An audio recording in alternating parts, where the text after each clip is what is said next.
Oh, testing. Okay.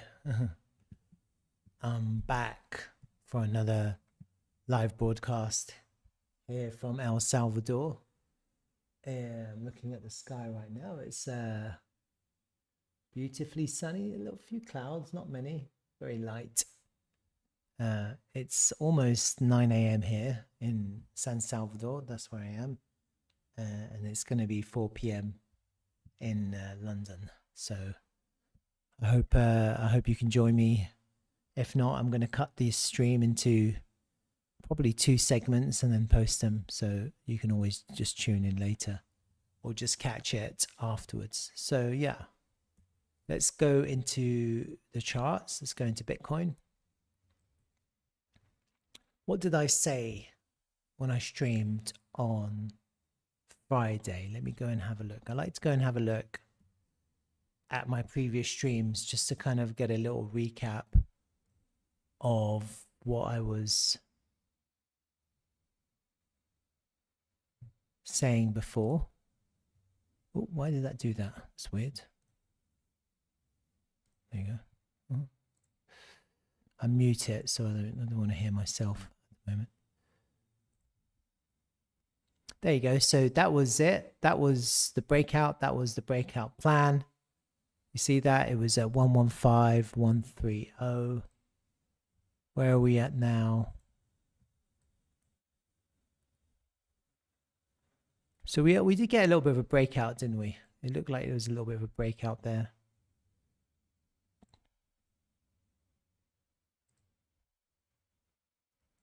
It went all the way up to 116,600. Okay. Let me just kind of hide these things.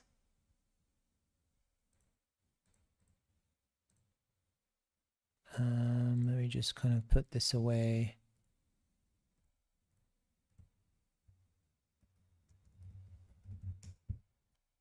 Hide those. Let's kind of redo this. I think I've got this indicator on. I'll turn that off. Update the volume as I always do. Volume is really important. Okay, so we haven't hit the point of control yet. Little front run of the point of control. Let's have a look at these candles.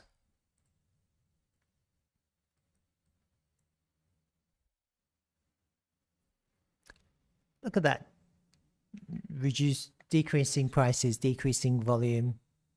It's weekend volume though, usually it does decrease.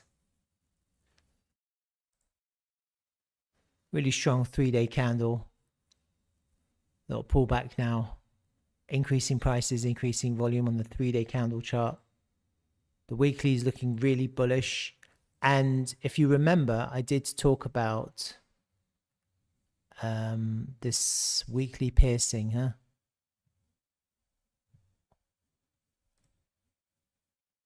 Where did I post it? Yeah, here I posted it here. Look at this.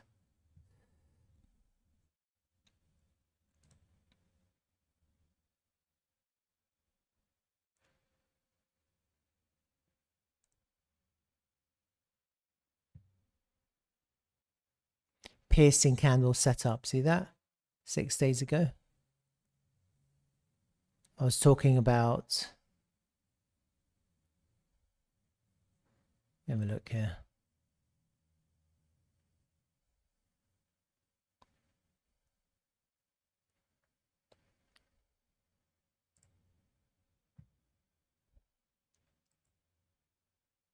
I thought it could go up and down, or I kind of.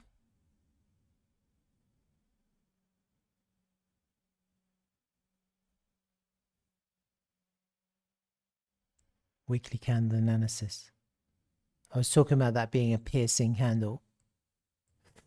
So anyway, not to kind of to go back to the past, but that was a weekly piercing candle. This is a green candle. This is a full-on reversal. We've effectively reversed this candle here. We're back into this candle here. See that? and we're back above this level. So this is a really important level. So that's kind of what I want to do.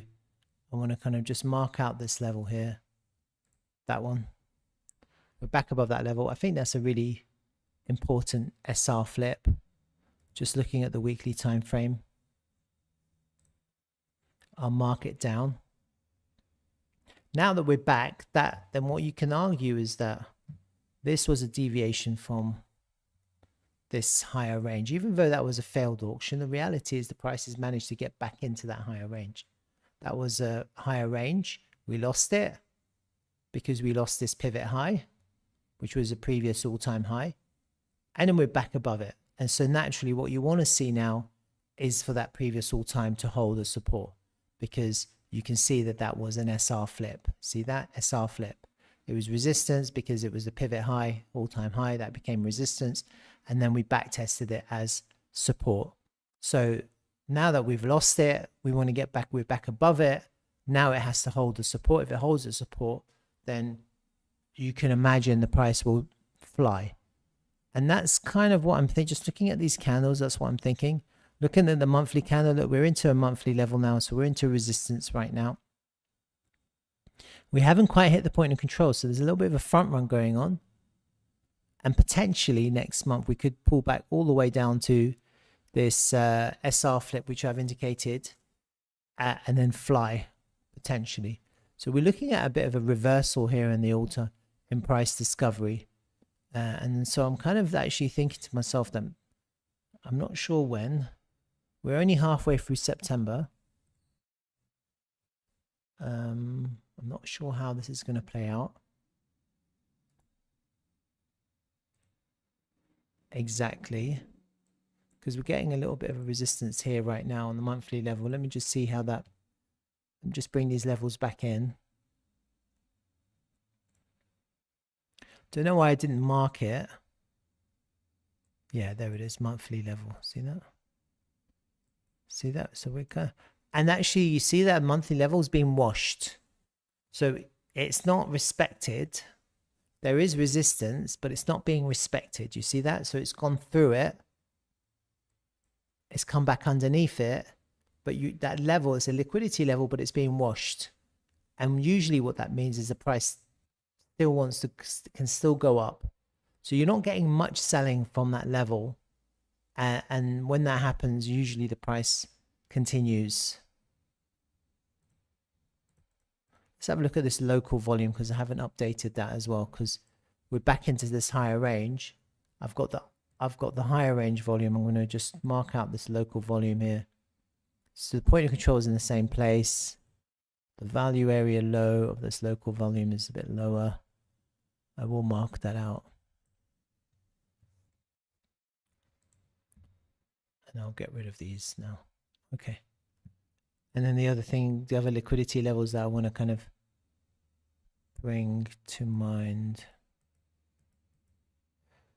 The single prints. Got a little front run on that CME gap into the front run of that daily level. And so we have a little bit of resistance higher up.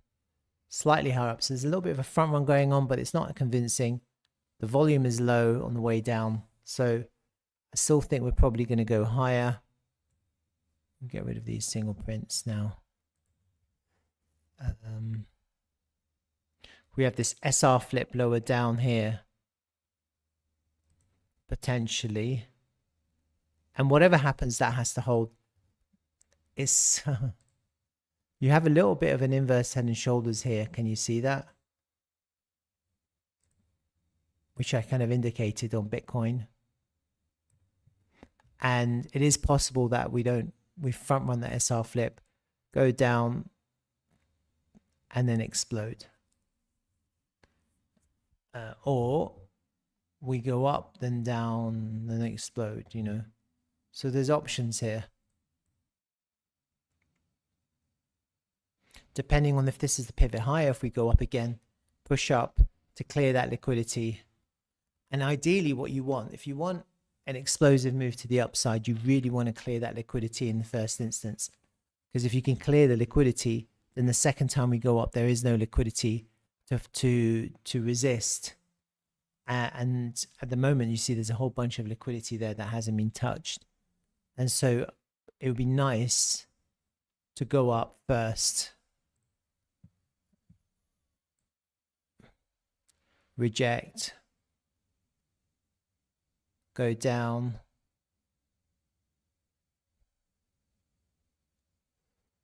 find support,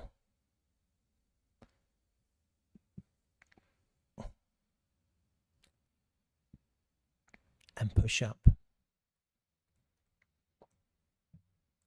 Flip that point of control into support. And then we have a chance to consolidate and break up. Who knows? No one really knows what's going to happen. So none of this is financial advice.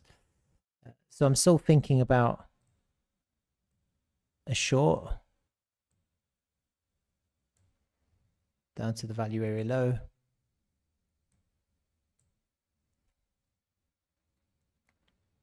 The long is a reaction based long.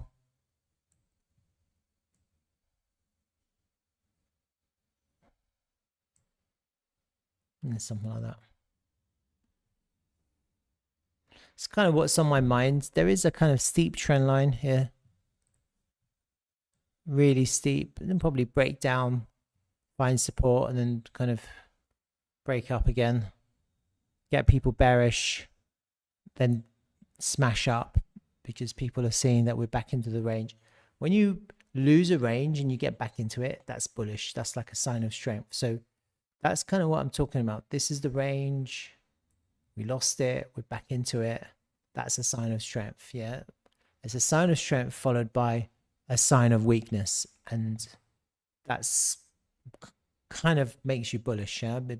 When you have bearishness failed, that's bullish. People are going to be bearish because they're going to be looking at the market structure. They can be going low lows, lower highs, lower lows, lower highs, etc. Potentially, yes, because there is a lower low here. And so the caveat here is if you lose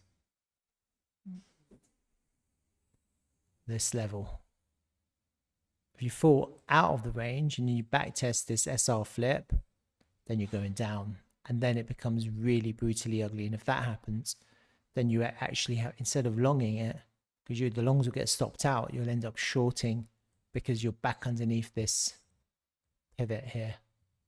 And that's the caveat. And in that circumstance, if that happens, you end up shorting. And so if you don't short there, you end up shorting here. And then it's going to look really brutal. Yeah, really brutal. And then you're probably heading all the way down, probably. And then you're basically in a bear market if this starts to play out in a bearish way. So ideally the short is there. And then obviously take profit. And then if it continues, and then you're in a really good short. But if you miss that, then the next short would be this major SR flip that I think is could play a key role in what happens next for the price to go up or the price to go down. So actually, at the moment, it's really looking really bullish. Okay, and I mean, even though some altcoins are pumping, but we are in alt season. But when you look at the red, you wouldn't think so, huh? And so we're not like in the crazy alt season, are we? Just look at ETH. It's kind of range bound, is going up and down. ETH BTC is kind of going up and down. Let's have a look at BTC.d.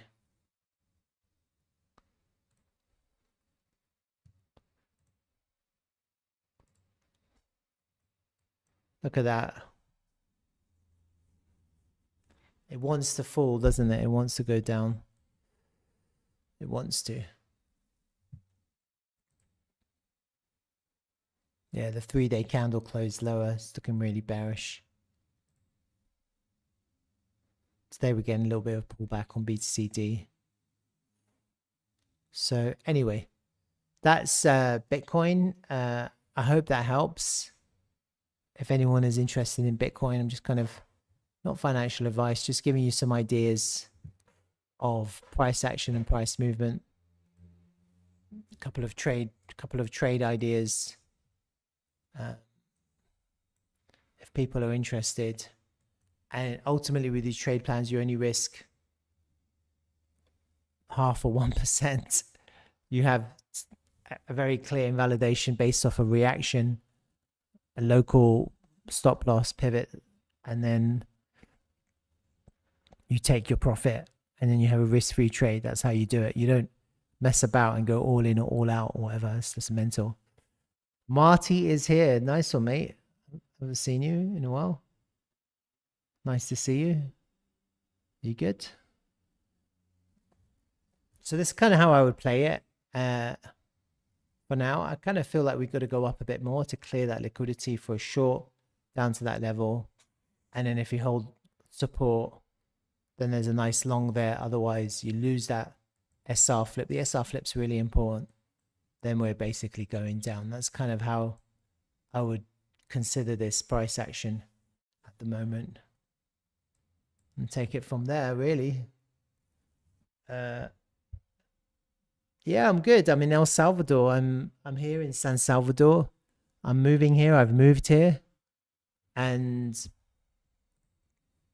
basically I'm here on a mission to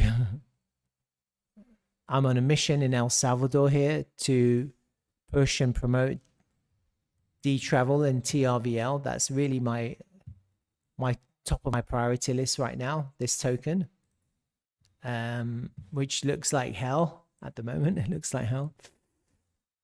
Yeah, I have a really strong conviction about D-Travel, and I just kind of thought, okay, let's move to El Salvador. Let's do something great here. This is becoming like a crypto destination, a crypto haven, a crypto paradise. It's becoming that. It's not there yet. And so I just thought, let's come here. It's really good. The weather's really good. It's weather's warm. Central America. It rains a lot, but it's also sunny a lot. The ocean's here, the mountains, the volcanoes, the lakes, the rivers. The people are really nice. Crypto's going, business is booming, and there's a lot of development to be had here. It's really an amazing place. And the main thing is that there's no crime, like zero crime. The people are really nice. They're really friendly. They're really kind. And coming as like a foreigner, a Westerner with Western ideas, like you're well received, very well received. And so I like that. I like that vibe. So I feel good. You know, I'm in shape. I've got into shape here, and I'm kind of at peace here. I'm doing my crypto thing. Well, I don't get many people come on my channel these days. I think the crypto mania has kind of died down. Usually when that happens, we're about to explode. Usually when no one's interested in crypto, which I can see from my stream that crypto is going to explode. Usually when you get lots and lots of people come on your streams and lots of activity, that's usually when you top out. Usually that's what I've noticed. So right now it's just you and me. And so I'm kind of feeling to myself, okay, crypto is probably going to explode. Probably. And then when we're all like millionaires or whatever, and then everyone's going to be kind of, what do we do? And then that's probably a good time to sell, probably. So the politics here is fine. This country's safe. People are happy. That's all that matters. Yeah. So I've done Bitcoin. If you missed it, you got to rewind or kind of wait for when I cut my stream. So yeah, what can I say about TRVL? I can't really say anything about the charts. Yeah, last week was a bearish weekly candle. There was some hope because we're coming back into the point of control, but actually we're not getting the reaction that is required for support. You can see that the price is struggling to find support. And as I said in my previous stream, and so it was a really important stream. So if you guys missed it, please go and watch it. because it was a really important stream. And I'll kind of find it for you now. This one, why TRVL is the next big crypto travel play. Actually, the stream is not that one. It's this one. Why I'm holding TRVL through alt season. That's a cut, but I cut that from that one. So this is the one. You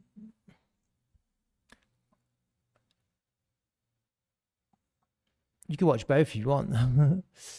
I would argue that this is a really good stream. It explains why I'm in El Salvador and what I'm doing in El Salvador, and why I think this is a really great token. Now, the problem is alt season. The problem is other tokens. You know, when you got tokens popping, like, look, when I go on my list and I go, look, not Tesla, what the fuck? Where's my list? I mean, at the moment it's all red, but when you got tokens going up 4% or whatever, at the moment everything's red because it's a Sunday. When you got tokens popping up like 6%, 10%, whatever, I can't show you now because today is Sunday and everything's kind of pulling back because of Bitcoin. Then people are chasing, because right now at the moment it's still crypto. You got the crypto degens and they're chasing, looking for those quick gains. And so naturally, when you're looking at TRVL, you see it's dropping, and so people aren't interested. Once it starts pumping, people are going to get interested again. And so naturally, we're in a little bit of a dilemma. I don't really see this as a crazy sell-off. And so this is what I have to remind you. You know, when I look historically at when we had a sell-off, look at this. Look how the price sold off. That was a sell-off. Look at that. That was a crazy sell-off. This was a little bit of a sell-off. See that? But look at this. It's not really like that. It's different, isn't it? It's kind of like down and up, down and up. It's not the same, is it? You're getting buying too. And that's something that I just wanted to kind of show you. It's a very different. This is like a TRVL correction.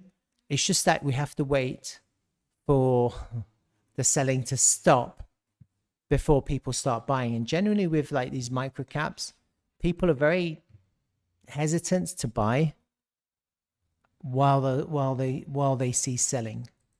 Okay, once the selling stops, people start buying again. You just got to be patient, wait for the selling to stop. Technicals are kind of very difficult with these micro caps. I do it for fun. I do it for entertainment value. There's a point of control. We've lost it. What can I say? It looks like it could go down further, but the reality is, like, we are in alt season, and I've kind of talked about this before. The alt season index is in alt season, and there's a capital rotation. It's from Bitcoin to ETH from Solana, and then to the rest. Okay, there always is. Why? Because people are positioning in to the alts that they sold. That's what's happening right now. You're getting a redistribution of the people who have always been involved in crypto, who understand what's going on. And so we're getting really good volume. That's why we got really good volume in the last 2 months, because people have been positioning in. Look at that volume, the volume. Now we're getting quite strong sell pressure here. You see that? And even on the weekly time frame, this is actually bearish. I'm just be honest. I don't mess around. Decreasing prices, decreasing value. Increasing volume. Decreasing prices, increasing volume. That is bearish. It's true. Can't deny it. But at the same time, just don't forget that people sell, other people buy. So while it's bearish, the volume is really high. So there is buy pressure too. You have to think of it slightly differently. So ideally it would be decreasing volume. That would be bullish. It's bearish, but you are getting a lot of selling here, and the price isn't going down as fast as it could. Yeah, like you see that week it went down 20% from open to close. This is more volume, And so far, we're only down 16%. So you're getting more volume, but the price is dropping less. So there is kind of a little bit of hope, but we're not over it yet. And when you look at the monthly time frame, the price, as said before, is coming all the way back down to test the monthly low. It's possible that we take out the previous monthly low. It is possible. Okay. It looks like that's kind of where we're heading. That would be a good place to pick up this token in the context here. And ultimately what you want to see is you want to see a monthly close within this current month candle. That's kind of what we want to see. Ideally, we want to see it close above the point of control, but we kind of, this is where we are, and we just have to accept what's happening. What's happening here is a lot of people have bought looking for higher prices, and it hasn't gone up, and so they feel like, shit, the price is dropping too much. I bought like $1,000 here, and the price is down 30%, and they're thinking to themselves, shit, my $1,000 is now $700, or whatever 30% is down. And then they're thinking, oh, I better sell because these other tokens are pumping. They go and chuck their money into these other tokens. That's really what's happening right now. I don't mind this price action because I still feel that we're on a higher time frame. We're creating some kind of bottoming structure here. That's what I'm sensing, just because of the volume. Okay, on the 3-month time frame, we've gone all the way up to clear the liquidity from the previous 3-month candle high, and we're getting a massive take profit and putting pressure on this candle. We've got 16 days to go. I think if this ends up as an inverse hammer, it's really bullish, but it has to end up as an inverse hammer, and it has to be green. Okay, so however this candle ends up, it has to be green. And actually, if, and this is a question, 16 days, it's like 2 weeks and 2 days from now. The best case scenario, I'm just giving you scenarios. The best case scenario here for this 3-month candle is a close above the previous candle 50% level, which is here at the 50 fib, 7259.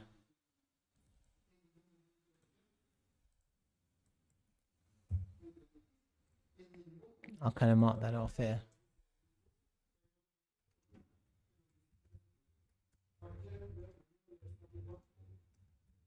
Just need to close above that level. If it closes above that level, that would be it wouldn't just be an inverse hammer, it would be a piercing candle, which is bullish, which is first signs of a bullish candle, and an inverse hammer. With the volume, that's a really bullish bottoming candle. Okay, so where are we now in terms of that? So kind of we've just lost it, but we need a close above it, and the close is in 16 days time.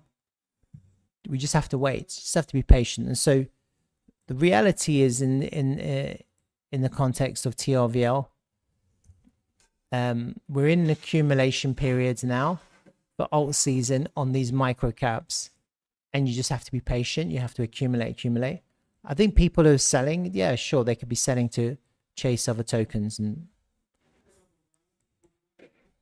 you can't stop that. But eventually there's going to be a massive retail mania, probably. And what happens with retail mania is partly down to the marketing that they see. And so naturally D-Travel, when you look at D-Travel, when you go to the D-Travel X page, you can see the marketing hasn't really begun yet, and it hasn't, because I'm kind of in contact behind the scenes with everyone in D-Travel, the CEO and everyone, and the website hasn't been updated yet. I've looked at it and I've told them, and they're on it. This is not up to date. This is all changed, yeah, that there's a new leadership. So these pictures are all old, yeah. Everything's changed. And this is the thing, D-Travel hasn't relaunched D-Travel. We haven't had that relaunch yet. And a lot of people don't understand that. And so they're looking at the project, they're looking at the token, they're not understanding what's going on. You have to watch my streams to understand what's going on, because I'm telling you, there's going to be a massive initiative push for D-Travel in El Salvador in the next month. It's going to be huge. Yeah. And the kind of the information that I wanted to announce was that the CEO, and I'll tell you who the CEO is now. This guy, Eric Pace. He's the CEO. Okay. He's coming to El Salvador next Thursday. I'm picking him up from the airport. He's going to be here for 6 days. And it's a really strategic visit. And he's also coming back in October for a massive launch here in El Salvador. There's big things happening in D-Travel in El Salvador. And I'm just giving you kind of first-hand information. D-Travel are going big in El Salvador. Just watch this space. And so that's why I'm here. That's why I'm here. I'm here to lead that, to pioneer that, and to hold the D-Travel flag. And I expect some massive moves on D-Travel in the near future. I really do. And so I'm not fussed about the price, you know, like I'm not selling. I don't care. I'm a long-term hodler. I'm not too bothered about the price, because at the end of the day, what is my objective? My personal objective is D-Travel to take over the Airbnb market cap. That's my mission. That's my ambition. That's my goal, to expand the D-Travel network. And I talk about this a lot. Right now, the D-Travel network is big, but it's relatively small. It's only 5,438 listings. We have over 10,000 hosts, almost 11,000 hosts signed up. This is relatively small. So I'm on mission to build that and to grow that. And my initial target for the listings is to take that from 5,000 to 25,000. Okay, so that's what I'm going to be doing over the course of the next year. Starting here in El Salvador and then expanding through to Central South America. That's really what my vision is for D-Travel. And I'm really giving people insight into an opportunity, but you have to have the right investment strategy when you're accumulating TRVL. And you could go all in. Yeah, sure. Why not? It's look at where we are. We're at a really low price. You could go all in and just be patient, or you could accumulate, or you can dollar cost average in. Technically, it is feeling a little bit bearish now. So technically, usually what happens is you just have to be patient, wait for the price to settle, or wait for buy every weekly red candle, you know, because these weekly red candles, they look bearish, but they could reverse, you know, and so no one can predict the future. I always say that. And I've given indications of good places to buy and sell. I've given the levels. These are the liquidity levels. Let's have a look at them on a medium time frame. That washed monthly level. Look at that. Look at that. It's holding as support, resistance. It flipped. This daily, weekly level. It kind of, see that? That's where the price. You see that daily level? It flipped. This daily level flipped. So these levels are flipping. So at the moment, it's still looking bearish. We're coming into a new level now. You see that? And that's another weekly level. And then you've got this daily level. And then you have a gap. And so what we need now is just for the price to settle, find support. Once you start reclaiming these levels, that could be a good sign to buy back in. Yeah, if people are out. If let's say we find support here on the weekly level and the price goes up, and if you see that the price finds support, that could be a good place to buy back in, where you see flips to the upside. Okay, when you see flips to the downside, you can see that the bearishness continues, and you need to see levels respected. Yeah, so the problem here is that weekly level was washed in the first instance. Here was a little front run. Here it was washed. And so that push up, it just went up just to kind of back test another level. You see that respect, it was respected, that was resistance, and then the price dropped. That's usually how the price moves between level to level, between these key higher time frame liquidity levels. And so right now we're kind of in a situation where the price just needs to settle, and once it does, people are going to start buying back in, and you'll probably see some big moves. We are still in some kind of bullish harmonic, and I kind of talked about this. I thought maybe it would be something like that. Got a reaction there off the golden pocket, but clearly it wasn't enough. Oh, actually, no, it wasn't enough.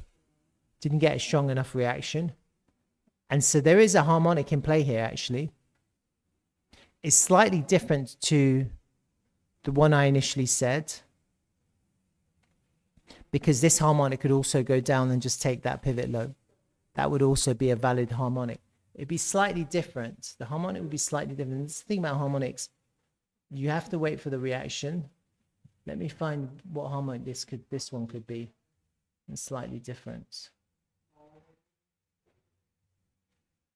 I need to find a good graphic, actually.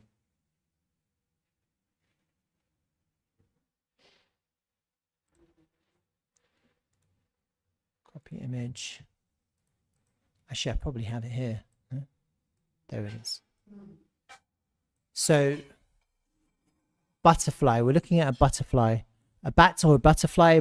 The difference between a bat and a butterfly is that a butterfly will take the initial pivot low. The bat will hold a higher low. That's the only difference between the two. So what I'm seeing is a bat or a butterfly. A bat holds a higher low. So you don't take that X pivot, and a butterfly will take the low. That's it. That's the only difference. That's the only thing I'm seeing.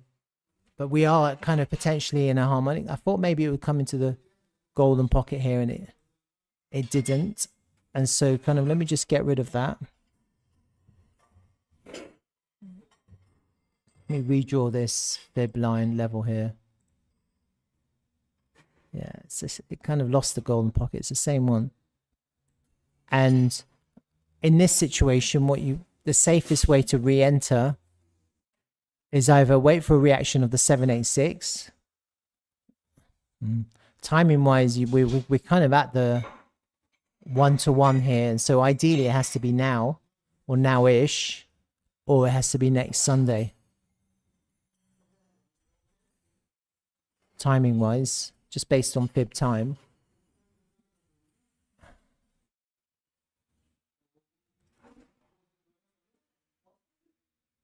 And then that 786 would take that pivot low. That's probably the next place, to be honest with you.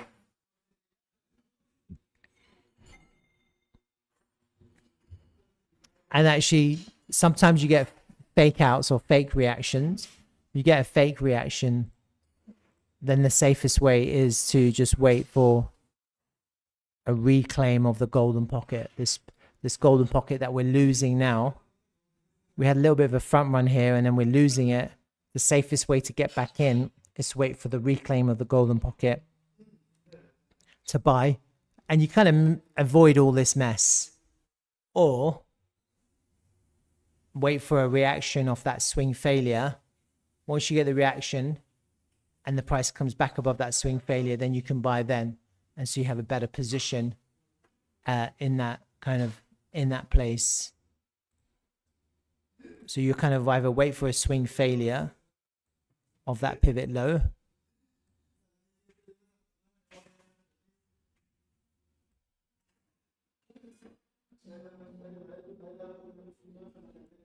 or you wait for a reclaim. So you wait for a sign of strength after taking out that pivot low. And that's kind of the best way to play this right now.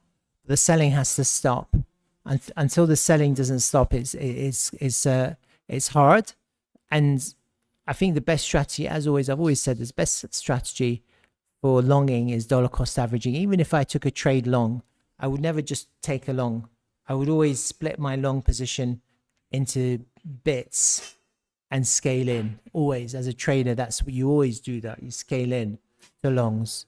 You don't just go all in, and because the price can still go down, or so you have to.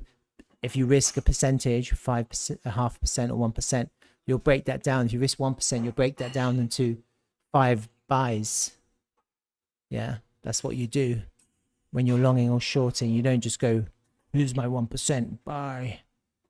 Never do that. Okay, so you get an average.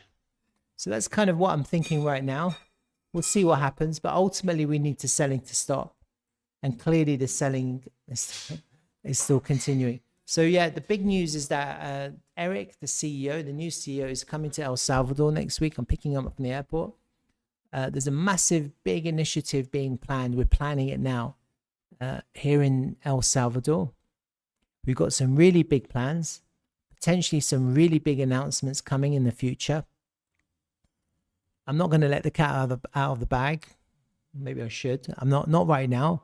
But when it happens, you're going to wish you were positioned into TRVL. Because, and I'll give you a hint. Imagine in the future if D Travel secures a partnership with El Salvador. Imagine that. Anyway, all right, so these are conversations, future conversations, and so let's just see what happens next with TRVL. If you like this video, please share, like it, share it. If you've got any comments, just comment. It's all good. A lot of people say to me TRVL is dead. No, it's not dead. What the hell? What the hell? Why are people so negative? All this negative manifestation. Yeah. TRVL is dead, my friend. Forget about it. Move on. It's not dead. The leadership has changed. I'm here in El Salvador. This is the fight back. We're fighting back. Yeah, I'm not messing around. How can it be dead? It makes no sense. People are saying dead. Yeah. Look at the market cap. It's 3.2 million. 3.2 million. It's like, it's cheap. It's not dead. It's cheap. That's what he should be saying. It's cheap. TRVL is cheap, not dead. So when things are cheap, you buy. All right. So that's kind of the end of my stream. I hope you have a wonderful Sunday. My next stream is going to be on Tuesday. I'll announce it on my X page. So keep an eye on there. I always announce it. I'll probably announce it tomorrow, what time I'm going to be doing it. I always announce 2 times so people can kind of sync their timings. And I'm going to post the videos later on today. All right. Hopefully have a great time and great day, great weekend. All right. Peace.